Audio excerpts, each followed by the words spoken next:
Going from fantasy sports to betting is quite a big step. Do you think there is a risk that this can hurt average Americans and that there'll be a negative for the sport?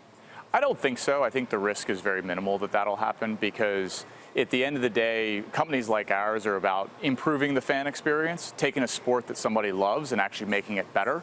And we've been, as a company, working very closely with the leagues, with the teams, as well as with the regulators about the right way to do that.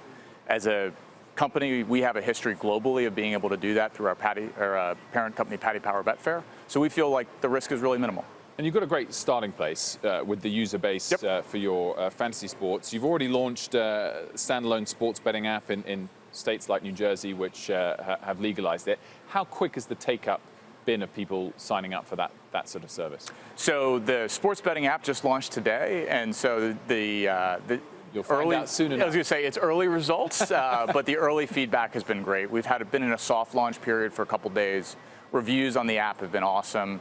We opened our Meadowlands retail sports betting location in mid-July. The consumer response to that has been amazing. We've seen an incredible amount of traffic, volume that's far exceeded our expectations, and just generally people having a great time. So we couldn't be happier with the early days of our New Jersey experience. Do you expect the activity to be dominated over time by kind of quantitative bettors, by basically people who, it's a data processing issue, isn't it?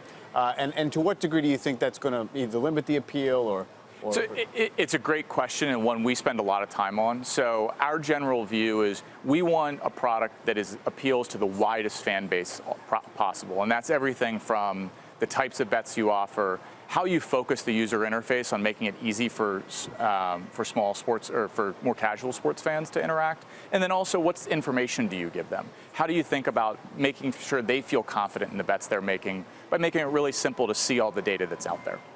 Do you think this is going to make a difference to the viewership of sports as well? We always talk about the ratings, and not just the traditional sports, NFL. Could it boost other international sports, which around the world a lot of fans bet on heavily, whether that's something obscure to Americans like cricket or soccer?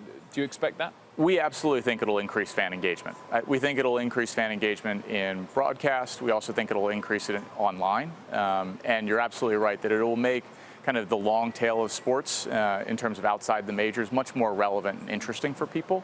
And that's kind of the pattern you've seen globally.